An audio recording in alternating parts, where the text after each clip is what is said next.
Aravind Kumar, Elon Mariam இவர்களுக்கு ஒரு குழந்தை பிறக்க போகிறது. குழந்தை இப்பொழுது எங்க இருக்கிறது?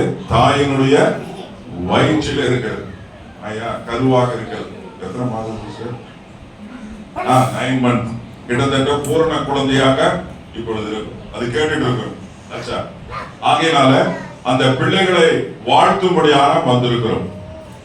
எலிசபெத் போய் என்ன பண்ணா? மரியம்மா என்ன பண்ணாங்க?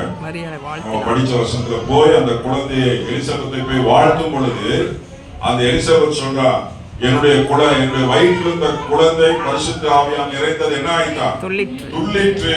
நீங்க நல்லா புரிஞ்சுக்கணும். இங்க நிறைய பெற்றோர்களுக்கு நீங்க கவனிக்கிற முக்கியமான காரியம், பிள்ளைகள் கருவில் இருந்து அதற்கு உணர்வுகள் எல்லாம் வர ஆரம்பிச்சு 5வது மாசம் அல்லது 7வது மாசம், உலக பிரகாரம் சில சமயத்துல 9வது மாசம் சீமந்தம் என்று சொல்லி உலக பிரகாரமாக வைப்பார்கள். என்னது? எல்லாம் இந்துக்கள் வந்து சிலர் வந்திருப்பீங்க. சில பேர் சீமந்தம் சொல்லுவாங்க, சில பேர் என்ன பண்ணுவாங்க, இன்னொன்னு என்ன பாத்தீங்களா, சில பேர் வலை காப்பு என்று சொல்லுவார்கள். ஆனால் இங்க வலை இல்லாத ஒரு காப்பு. ஜவஹர் பாஸ்கரை கேட்டு ஏதாவது வலைகளுக்கு போடுங்க, ஏதாவது இல்ல.